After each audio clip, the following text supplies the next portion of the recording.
Um, to begin today's session, we have a panel that's drawn from all over the GTA and all over these issue areas.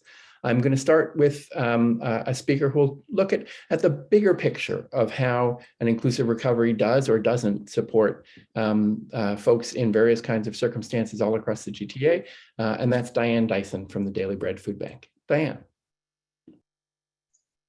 Thank you very much. I'm excited to be here and to have a chance to look forward. I'm sitting in a new role now over at the Daily Bread, filling in for Tali Ronstein, a great champion around these issues. And I must say, I'll start saying that I'm appalled that, gray-haired as I am, that when I was an early activist, we used to say housing is a right, and we push for that. But we are now at the state where we say food is a right. And that the fact that we have to do that appalls me. But I think that is an interesting place to be as we think about what does government policy do. And I'm going to start with the report that came out from the University of Calgary School of Public Policy. Ron Kneebone and Rita Wilkins were the two authors, and they had they did an analysis with over 7 years of our data looking at how does social policy track against the changes in social policy track against what's going on with food bank visits. And Ron Kneebone, the author, and I've just dropped it into the chat, had a really interesting summary where he said that when we can monitor the number of food bank visits that are going on, we can use it as a canary in the coal mine. We can watch to see what's going on. I'll circle back to a minute, but let me give you some of the specific findings that he had, which they found. They were able to measure that what would happen if minimum wage was raised by $1 an hour. That pretty minimal amount when you think that that might be an extra $35 a week for somebody or an extra $40 a week. If that were to be done, we would see a drop of visits to food banks of 36,000, almost 37,000 in a year. They looked to ODSP benefits. What would happen if ODSP benefits were raised by $15 a month? Again, not a very significant amount. That would drop the number of visits 53,000 in a year, just in Toronto alone. These are calculations. Their original analysis did this at a population level per 10,000. We've extrapolated that to look what's happening in Toronto and Ontario. The last area that they looked at was what would happen if somebody faced a $30 a month rent increase. Again, always probably inside the above guideline increases. That's an inflationary increase that most landlords would do. So at $30 a month, we would see an additional 74,000 people going through our doors for food. It's a canary in the coal mine, indeed. One of the questions that was put to me is, so what was COVID like? What did we see? So bear with me as I put a focus on food banks, but I think it signals what we're all seeing in the sector. We saw a record number of visits here in the city, 1.45 million visits. We served people walking out the door with food of up to 3 days. Fresh food, meat, vegetables, those sorts of things, but 1.45 times. We saw a record number of new clients, and it was the first time that new clients had outnumbered our old clients. We also opened a record number of food banks. We have 22 new food banks across the city. Normally in a year, we open 2. 1/3 of the folks that we're serving are kids. Another half have some form of a disability, although only half of them on ODSP because of the very tight restrictions around qualifying for that. Our volunteers are sorting 7,000 pounds of food a day to get it out the door and onto trucks.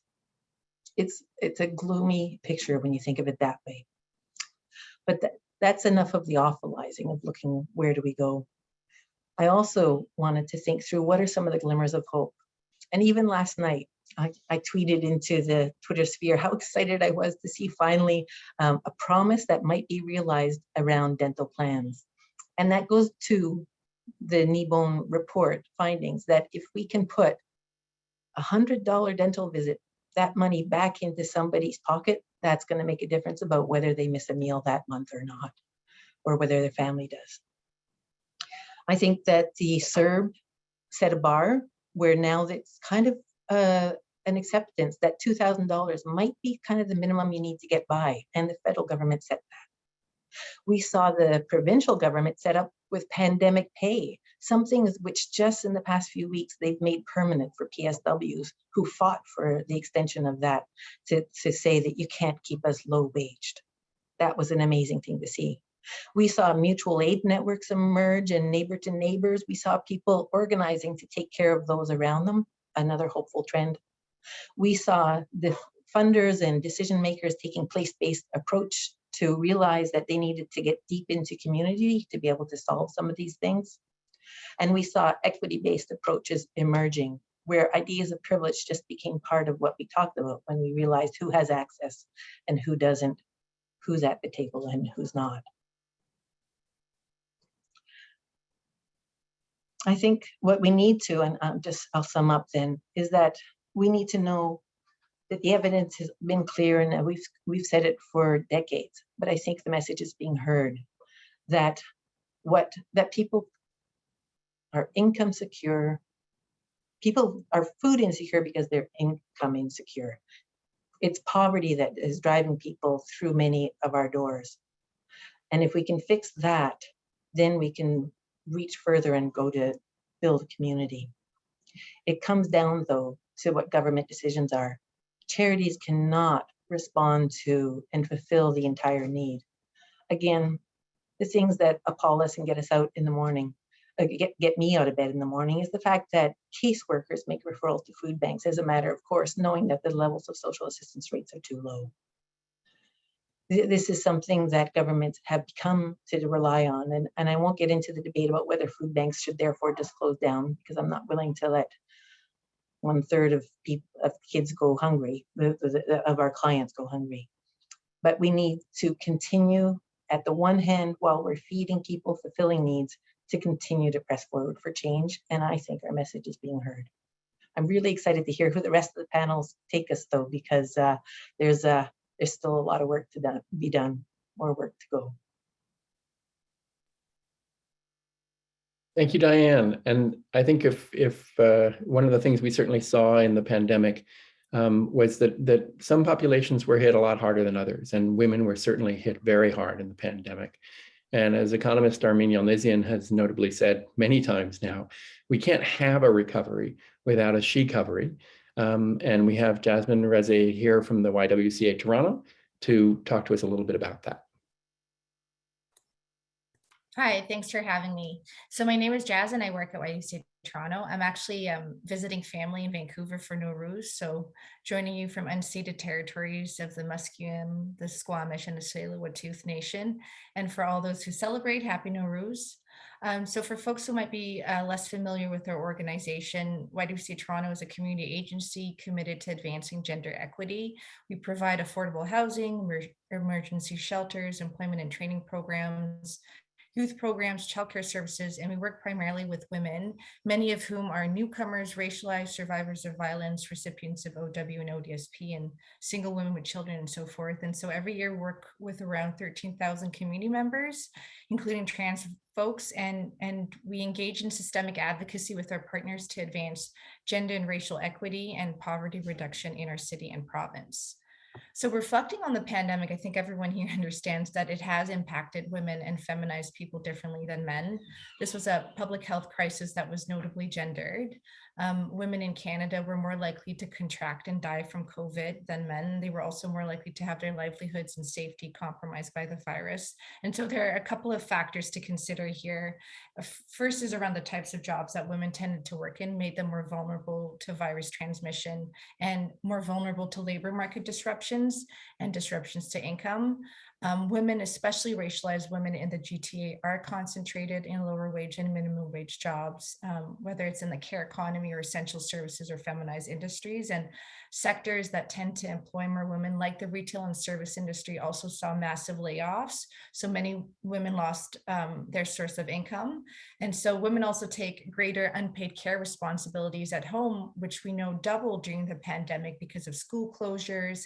And so many women had to take care of their kids and stay home, or even elderly family members. And again, this impacted their ability to engage in paid work and contributed to this mass exodus from the labor market that was very gendered. And all of these effects were compounded for women on lower incomes, right? And the situation for women was further complicated because of the intersections with gender-based violence. There was an upswing in GBV during the pandemic, and pandemic measures that advised people to stay at home to reduce the risk of transmission heightened the risk of violence for women who are already experiencing abuse or at risk of experiencing abuse. So femicide has increased, GBV has increased, and sadly, the home is not the most is the most common site of violence and lethality for women experiencing intimate partner violence. And the home is not a safe place for everyone. If the pandemic has exposed anything, is that A, not everyone has access to a home, and B, the home is not a safe place for everyone. So because of the types of jobs women tend to do when it comes to paid work, the level of unpaid care work women tend to assume in the home, and increased risk of violence at home due to stay-at-home measures, the pandemic landed very differently for women, and I would say gender diverse folks. And it requires us to take an intersectional gender approach to recovery efforts and towards solutions. So I'll just broadly and briefly, because I'm mindful of the time, talk about three sort of policy buckets or areas. Yeah, and we as YWCA Toronto, our partners have been advocating for these types of policies for a long time now, prior to the pandemic. And I think some of the positions and some of these issues have just taken on greater urgency because of the pandemic. So one of the sort of buckets is around childcare, and we know that women's labor market participation is linked to childcare. So ensuring all households have access to affordable childcare will encourage more women to enter into the labor market and to keep their jobs. And it's rather shameful that the province hasn't signed the childcare agreement yet. There's a lot of money on the table, and the federal government has demonstrated leadership on this issue, frankly, after many decades of advocacy. And so the deal is here, but Ontario is the only province or territory that hasn't signed the deal yet. And so we're hoping, and many advocacy groups and folks are encouraging this government to sign the deal before March 31st. The second bucket is around working conditions, right? We need stronger labor laws in general. The pandemic has exposed that women majority sectors, so in the care economy and essential services, in childcare, shelter, housing, long-term care, it's exposed how underpaid these women are, how important these services are, and frankly, how precarious a lot of these jobs are by design. So we need better pay, better working conditions, and greater job security for feminized industries. And we need to strengthen the Provincial Employment Standards Act. And we need the government to take action to narrow things like the gender and racial wage gap, right? And what I think we also need the government to take greater action around is to improve funding for provincially funded positions. So in childcare, in housing, in shelter, many of these essential services performed by the nonprofit sector are funded by the government. And we need to go beyond temporary top-ups. It's wonderful that the personal support workers obtained a permanent top-up, but so do childcare workers and housing workers and shelter workers are equally deserving of a fundamental permanent top-up, right? Our economic growth and well-being can't come at the backs of racialized and immigrant women. And the last sort of bucket, and Diana just has spoken to this a bit, is around our social assistance system and reforming the system of OW and ODSP, because the current system, the current rates are woefully inadequate. COVID. And I would say even to go a step further and really talk about a guaranteed income program, because work is increasingly decoupled from a dignified life in so many ways. There's a real rise in growing poverty in the GTA. And I think while we're talking about improving OW and ODSP, there's been very little traction with this government. Is there a possibility for us to now explore a guaranteed basic income program? Because I think, especially when you look at this issue from a gender lens, there's some strong and compelling arguments to be made. So I think, in conclusion, I don't want to belabor the points too much, is that the pandemic has exposed a lot of inequities. Many of them are gendered, and an intersectional approach to policy solutions are needed, because being a woman is not a singular experience, and a singular approach it won't be enough, but we do need to center women in these conversations. And I think it's worrisome that 2 years into the pandemic, the restrictions are easing, but the question or the concern is what has concretely changed, right? What lessons have been learned, and what has actually been introduced in terms of long-term policy changes outside of the childcare program? And I think there's greater urgency now to address some of these issues that the pandemic has really brought to the forefront, and that we need to work even more closely together to address them. So I think that's it for me. Thank you.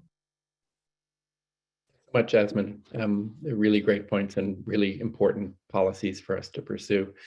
I think, if you look at the data, it's hard not to see that one of the communities most adversely affected during the pandemic were immigrant communities in the region of Peel. And few places more deeply need to be a focus of a recovery than that community. And we're pleased to have with us Jessica Quick from the Peel Newcomer Strategy Group to talk about those issues. Thanks so much, Sean, and I'm really glad to follow off of Diane and Jasmine, and hoping to dovetail around that intersectional approach. So as mentioned, Peel Newcomer Strategy Group is the local immigration partnership for Peel Region. And I'm going to talk about the important group to consider for inclusive recovery and decent work. Because from a policy perspective, this grouping of individuals are viewed as important to fill labor market gaps and support our population and economic growth.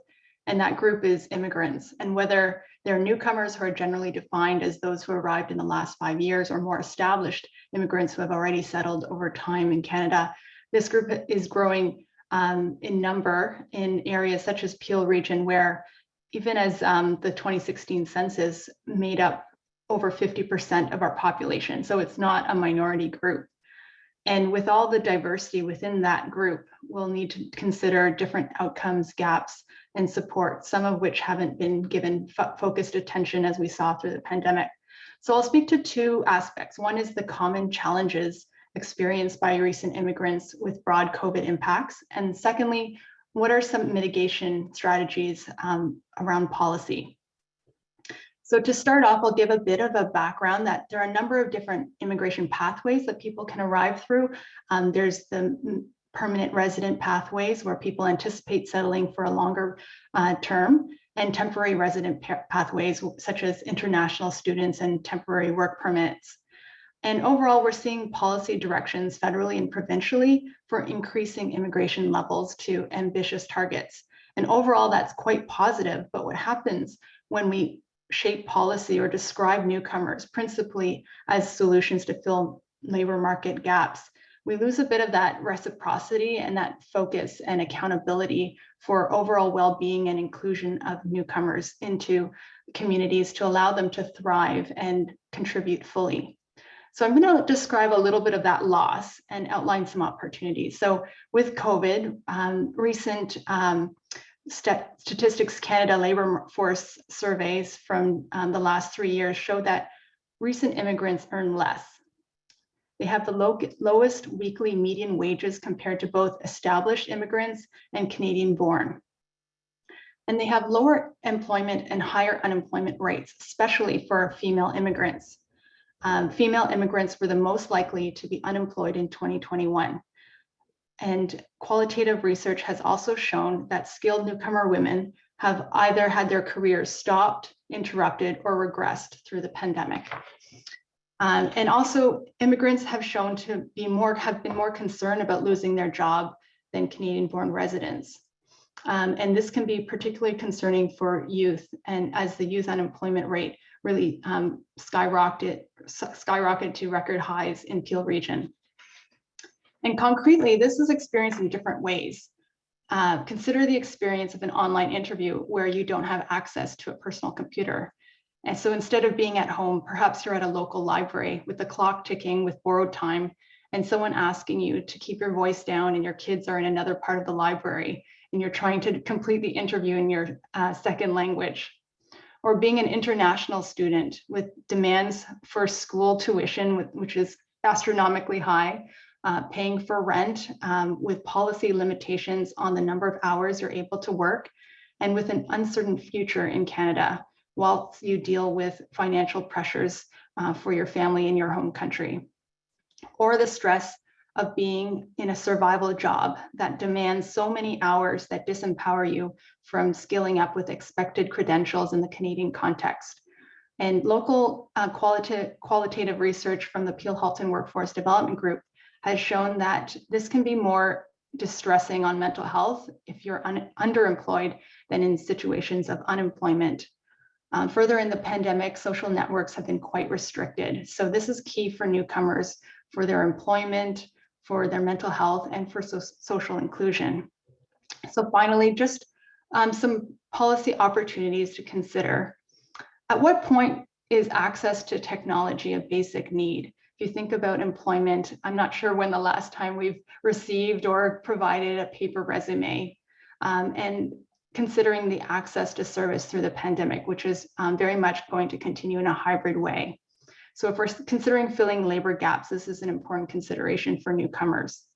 As Jasmine mentioned, reliable childcare is important, as is culturally appropriate mental health and social support, and tailored career coaching, practicum, employer-based programs, mentoring, and building those social networks. So just in conclusion, just mentioning that policy and social and service design needs to consider not just the economic contributions of newcomers, but really needs to think about accountability for well-being and economic inclusion as well. Thanks very much. Thanks so much, Jessica. The data is also clear as we look at what's happened both in the pandemic and as we've come to the recovery, that youth have paid an exceptionally high price, and they've struggled more than most to recover from the pandemic, and that's especially true for youth facing barriers. Here to talk about that is Clovis Grant from 360 Kids in York Region. Thanks, Sean, and I love what I'm hearing, and then again, I don't. Some of the very similar themes. I'm representing York Region here, which is sits on Treaty 13 with the Williams Treaty, and as I can almost say ditto to what Jessica just talked about, and just overlay it with youth homelessness. Just as a quick context, I'm the CEO for 360 Kids, and we do serve homeless young people in York Region, and our services include supports for housing, education, employment, and a variety of wraparound supports that young people need and deserve. And you know, in the work we do, education, employment, health, and well-being are all intertwined. You really can't separate them, and often that's the case. And when those young people come to us, we know that we have to deal with intersectionalities on a different level in looking at all of those issues. And when you think about the impact of the pandemic on young people, it's really important to contextualize how important looking at all those factors come into play. One of the headlines, or at least one of the things that we saw in the newspaper, in one of the newspapers, is that young people have been effectively sidelined, making up 36% of the jobless who want work and 30% of the long-term unemployed. You know, this is really significant when we consider that young people are really only about 19% of the Canadian population, and also significant because when you think about that whole issue of unemployment, and Jessica spoke a bit about that, and how that is a risk factor for poor mental health throughout one's life course. And consider also that during the pandemic, young people had the highest increase in anxiety and depression compared to any other group. And often this was because of the uncertainty of their future, the uncertainties of entering the workforce, navigating post-secondary schooling. So you see how all these things just interlace with each other. So you can't really separate one from the other. What's also troubling is that fewer youth, that was part of the study that was, studies have found that fewer youth are reaching out for support for their mental health concerns. And we know that young people as well in the labor market have greater likelihood of losing hours of work, becoming unemployed, or just losing income as a result of the pandemic. So that's just young people. Now layer on those who are Black, Indigenous, 2S LGBTQ+, if you're homeless on top of all of that, youth with a disability, the impacts on those young people are even more severe. And so when we think about an inclusive recovery, we've got to think about that level of intersectionality as well. And also something to consider as we have this discussion is, I know there's one report that said the recovery from the pandemic could take 5 to 10 years for young people to recover from the impact. So when we're making decisions, it's really important to think about that the impact isn't just for now or next year. It could take 5 to 10 years. We also think about the business environment and the loss of a lot of business where young people might have been going for employment is also a big issue, and companies may not be able to hire as many people back in the same numbers as before. And when you think about young people with very little experience or connection to the labor market, they're even more at risk. The threat of a future recession is another big factor that is going to impact young people. And a really big transformation occurring right now is within social assistance, the employment sector, and that's really moving to a pay for performance, the outsourcing of some of the employment work to particularly for-profit providers. And where this is a concern is that it is a risk for young people with multiple barriers, because often in these spaces we've seen that those who are most employable are the ones that are we call it creaming. Those are the ones that end up being successful with these measures. But those young people with multiple barriers often suffer with these pay for performance kind of approaches. So it's really important to consider. And so when we think about policies, a number of things come to mind that we really have to think about, and some we've seen and others we just really need to strengthen. Financial support, more grants, not loans, for young people's education. Policies that continue to allow for greater access to employment. We can't ignore the cost of living, affordability for school and work, especially if you're a young person who's on their own, becomes really challenging, and addressing issues of debt. And of course, we can't ignore the need to continue to provide access to mental health support. For the kids, for the young people in school, that high school to work transition, offering young people more opportunities for career exploration, and those partnerships with school boards is going to be really critical for young people. For those not in school, really we need to think about targeted outreach to these young people who may otherwise leave high school without a pathway. And for employers, how do we incentivize them to actually hire young people? We need paid placements. We need incentives for these employers.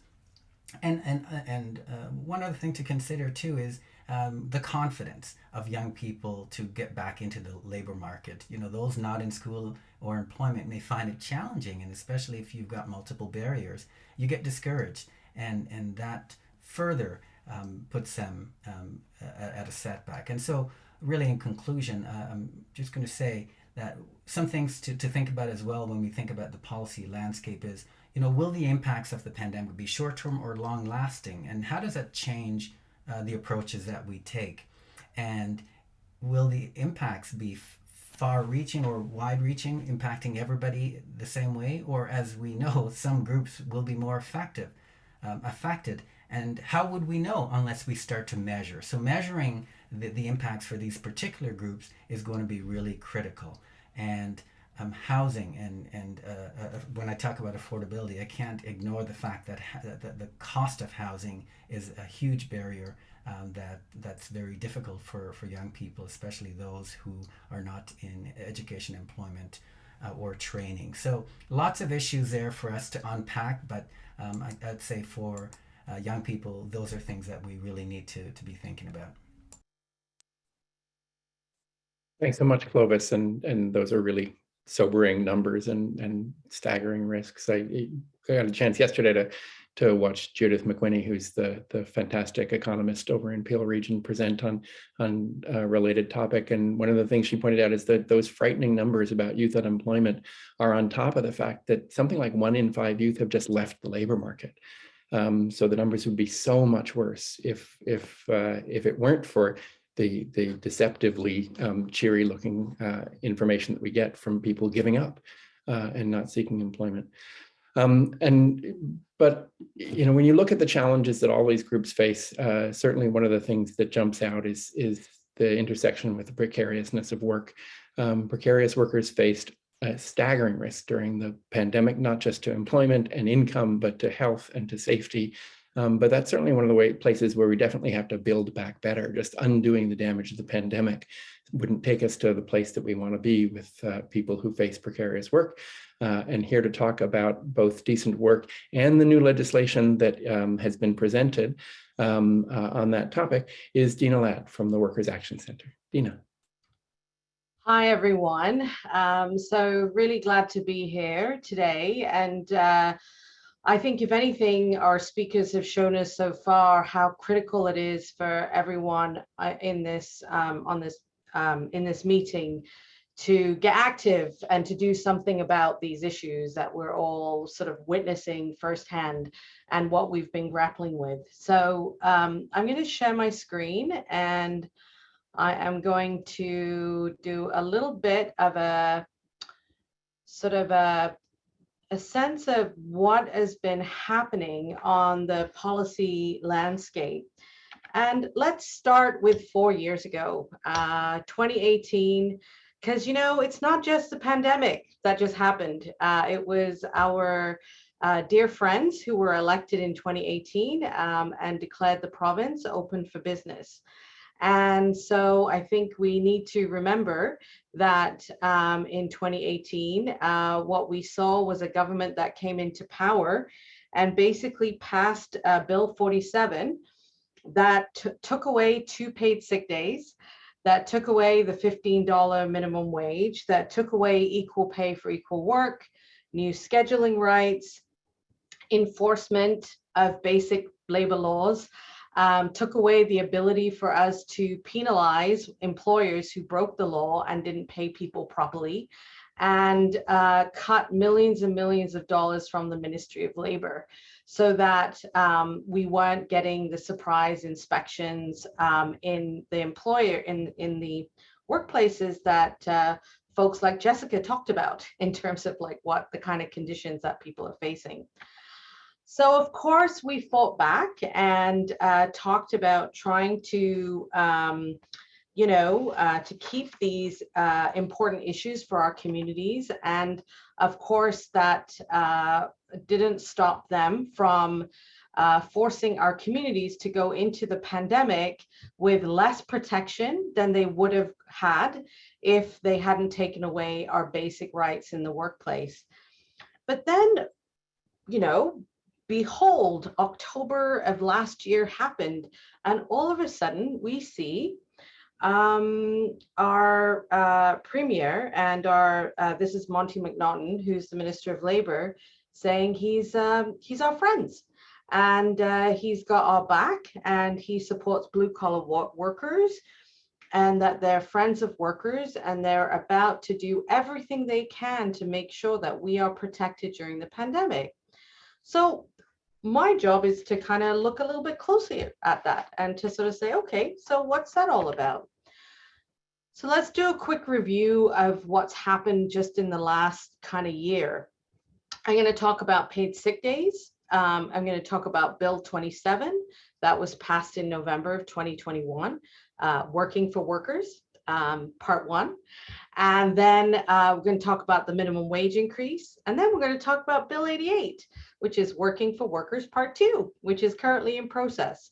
So my job is to just kind of give you a bit more of a sense of what really is going on with this legislation and what is happening. So let's talk about paid sick days, because obviously we're still in a pandemic, just coming out of it.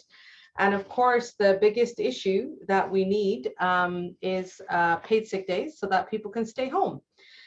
And so really it took until April of 2021, so 1 year into the pandemic, where we were able to pressure the government to actually introduce the Worker Income Protection Benefit, WIPB. I'm just going to call it temporary paid sick days because WIPB is really like a terrible acronym.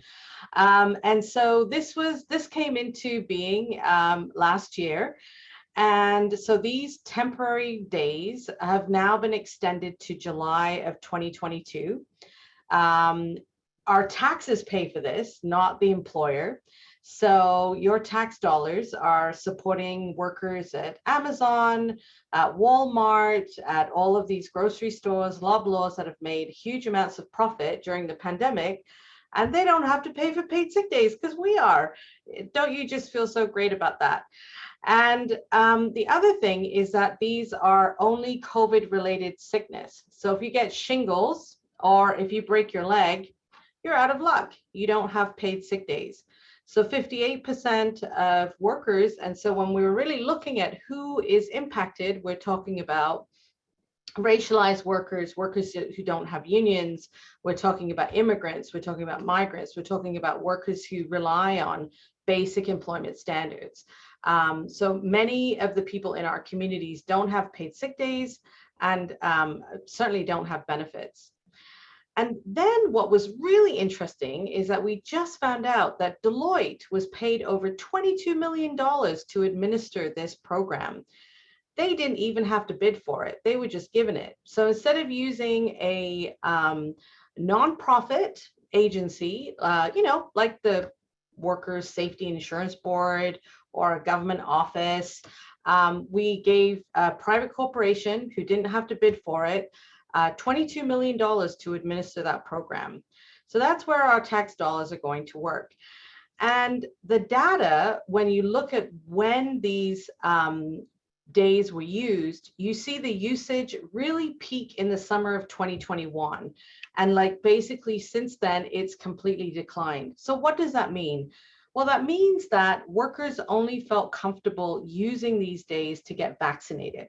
So the peak of vaccinations took place in July and August and in early September of 2021, because for many workers, in order to actually access paid sick days, they have to ask their employer if they're able to do it, because many employers haven't told their workers that this program is actually available. So here we see a lovely picture on top with the leaders of the 3 other political parties, the NDP, the Liberals, and the Green, collectively standing together for paid sick days. And I think it's just really important to know that the Conservative government has actually voted 27 times against paid sick days during the pandemic and have stopped the Liberal bill twice, 2 different bills, the NDP bills twice, 2 different bills from passing that would have actually brought in 10 paid sick days during the pandemic, which workers could have used to protect themselves, especially in during the heights of when the pandemic was pretty vicious. There is all the other 3 political parties support the minimum of 10 paid sick days that should be employer provided. And, you know, we have seen the medical community. Here's an incredible advocate, Dr. Nahid Dosanjh, who's been like tireless in his support of paid sick days. We've had doctors and nurses, personal support workers. We've had mayors of all the 34 major cities in Ontario. We've had 82% of Canadians across the country basically supporting paid sick days. Yet we have 3 temporary paid sick days that will expire in July. So then moving from paid sick days to, you know, Working for Workers Act, Part 1, that was passed in November of 2021. And so what did that legislation bring into to protect, you know, all of the essential workers, all of the kinds of conditions that we see in our communities? Well, basically what it essentially does is it says that truck drivers and food delivery workers can use washrooms. They may not be termed as employees and they may not get access to employment standards, but they can use washrooms. They are basically saying recruiters that recruit workers from our homes, from overseas, and make them pay $10,000, $5,000 for a job in Ontario will be now held liable for fees. Temp agencies will now be licensed in Ontario, and this is a huge issue, say in the Peel region, where we've got an astronomical usage of temp agencies. There used to be a licensing regime actually under the old Tory government, the Mike Harris government, and the licensing regime was actually gotten rid of in the early 2000s because it didn't work, but I guess they're trying to bring it back. And so then also what the legislation does is it basically says, well, you know what, we've got all this surplus money that we've collected with workers' compensation. So instead of actually improving the system to support workers who have been injured and who have gotten COVID during the pandemic, we're actually going to give it back to employers. And they've just given back $1.5 billion back to employers instead of actually creating a more robust program that will actually support workers.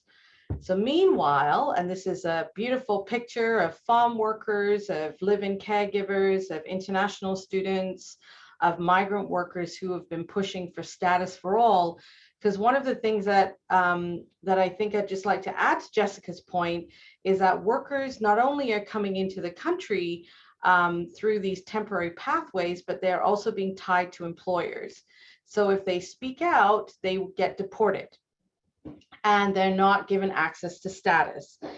And so then one would ask, well, if an employer then uses a recruiter that has charged a migrant farm worker $10,000 to get a job, what's the penalty? Well, the penalty is a $250 fine. What's the fine for a company that uses an unlicensed temp agency? A $250 fine. So it's all in the details, my friends. It's all in the details. And so one of the things that migrant workers and immigrants and our communities have been pushing for has been to say, if we're good enough to come in the country, we're good enough to have status, we're good enough to stay, we're good enough to be able to get our full rights of citizenship. And as long as you keep people without status, what you do is you make them vulnerable. And what we've seen is a huge amount of deaths in farms where workers have been subjected to the most terrible conditions in accommodation. We've seen an astronomical increase in suicides by international students who have been pitted against the pandemic in a way to survive and basically have not survived. And so this is the kinds of, you know, awful experiences that have happened, but I think it's also really important to show the resistance that is going on and the kind of organizing that is happening in our communities. And this is a demonstration that took place in Ottawa in July of last year, where we had 1,000 migrant workers on the streets in Ottawa from across Quebec and Ontario fighting for status. So now moving to the minimum wage. So yes, part of the surprise of the fall was suddenly we heard the Premier say, you know what, workers deserve a $15 minimum wage. How about that? That was shocking, I think. We all completely were like floored. And on January the 1st, we saw the general minimum wage go up to $15. And one of our demands have been that liquor servers, that not sure why they should be getting $3 less, that they actually went up to $15. Students under 18 still make less than the regular minimum wage. And of course, at the federal level, we saw the minimum wage go up to $15. And that was part of a campaign that we had. Because as you know, in some of the provinces in Canada, the minimum wage is still at $11.30, $12.30. And so we, trying to get that sort of rate up to $15. But, if the minimum wage had been not taken away in 2019, which is when it was taken away, you can see these are the adjustments that would have happened. The minimum wage would have actually been $15.75. And actually what we see is in October, it would actually go up because of its index to inflation, which is what we won in 2014. It would probably be closer to $16.50. So what we found is that during this pandemic, workers have lost between $3,000 to $6,000 of their income. And I think that's even really appropriate given the fantastic report that Diane was talking about at the beginning that shows what a difference just even $15 makes per month. So just imagine what would have been the situation if workers who rely on minimum wage had an extra $6,000 during these past 2 years. I think that really kind of gets us thinking, right? So now currently we have Bill 88, and this is Working for Workers Part 2. And I put a question mark there, as you probably can imagine. There's a little bit of the devil in the details on this one too. So let's explore this a little bit more in terms of what the Ontario government is really trying to do. Are they working for workers or are they working for Uber? Let's take a look.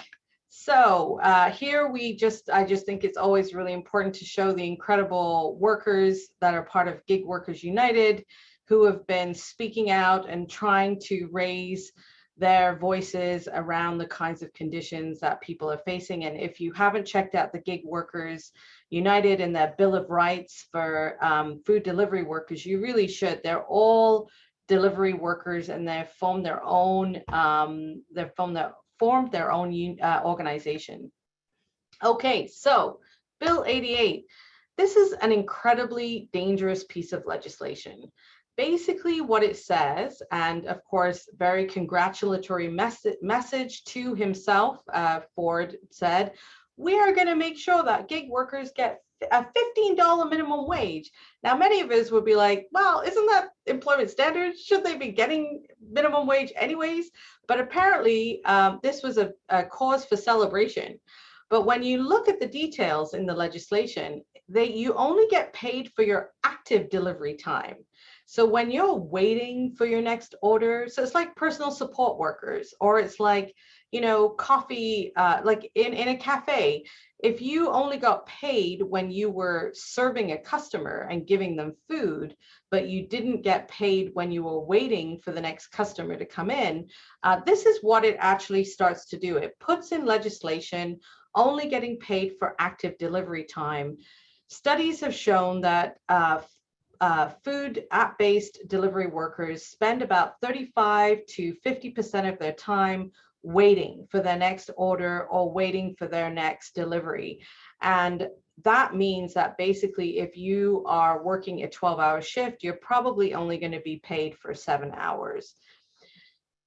The legislation does not state that delivery workers are entitled to be employees, which means no vacation pay, no public holiday pay, rest periods, overtime pay, no access to employment insurance, no Canada Pension Plan contributions. And so the point that Clovis was mentioning about, and Sean, about workers, just students, just young people not even being considered in the labor market, here is what's happening. It's because workers are being misclassified as self-employed. They're not even being considered to be employees. So they're disappearing from the labor force, but they're doing all types of jobs that are actually, they should be classified as employees and get access to the benefits and employment standards that we should all be expecting. So what this means that workers still have to make individual claims to the Ministry of Labor if they want to fight for public holiday pay, overtime pay, vacation pay. And what the government is doing by this legislation is really siding with Uber Canada and Skip the Dishes and Instacart and Lyft, basically saying that, they don't want workers to be employees. They want workers to be independent contractors. And in exchange, they're happy to give them a few benefits. But those benefits will never be equal to things like employment insurance, the Canada Pension Plan, and the kinds of benefits that we fought for years under employment standards. The ironic thing is that this incredible international student, Sarob, actually just did a claim at the Ministry of Labor, where the Ministry of Labor themselves ruled that he was an employee and he was entitled to overtime pay, vacation pay, public holiday pay, and all of these things. Yet the government is putting forward legislation that is weaker than that ruling. So just very quickly, we have been working with our membership, workers in precarious employment, to basically put forward an agenda for decent work, to start to deal with some of these issues that we are dealing with in the labor market, but which have become so crystal clear during the pandemic, right? In terms of the kinds of things that we need to see to challenge the kinds of inequities and systemic racism that is happening in the labor market. And these demands have come from our membership and have been voted on, and it's very exciting to see what people are fighting for. So obviously we're pushing for a $20 minimum wage. I don't have time to kind of go into all of this stuff, but I just want to just put that out there. An end to racism, discrimination, and workplace bullying. We need to make sure that people have the absolute protection against the kinds of discrimination and racism that we're seeing. And we're starting to see some, the Ontario Human Rights Commission completely gutted from there being no adjudicators to deal with any complaints. It's become an ineffective system. Another issue is status for all. We've already talked about this. We need to make sure that people arrive here with PR. Paid sick days. I don't think I need to say too much more about that. Temp agencies. We need to make sure that we don't have temp workers dying on the job. We need to make sure that the client companies that use temp agencies are responsible for their deaths and injuries, and that they have the responsibility to hire them on permanently. We have so many workers that are working for 10 years for employers, large employers, and are just basically paid minimal pay.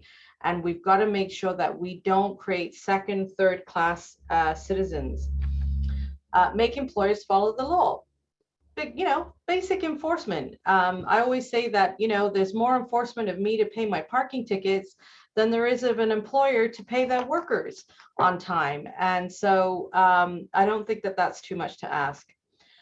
Laws that protect us all. We've got to make sure, because really, if you look at fundamentally who is working in misclassification, the gig jobs, all of these kinds of jobs, temp agency workers, subcontractors, this is basically where a lot of racialized, migrant, immigrant, newcomer workers end up.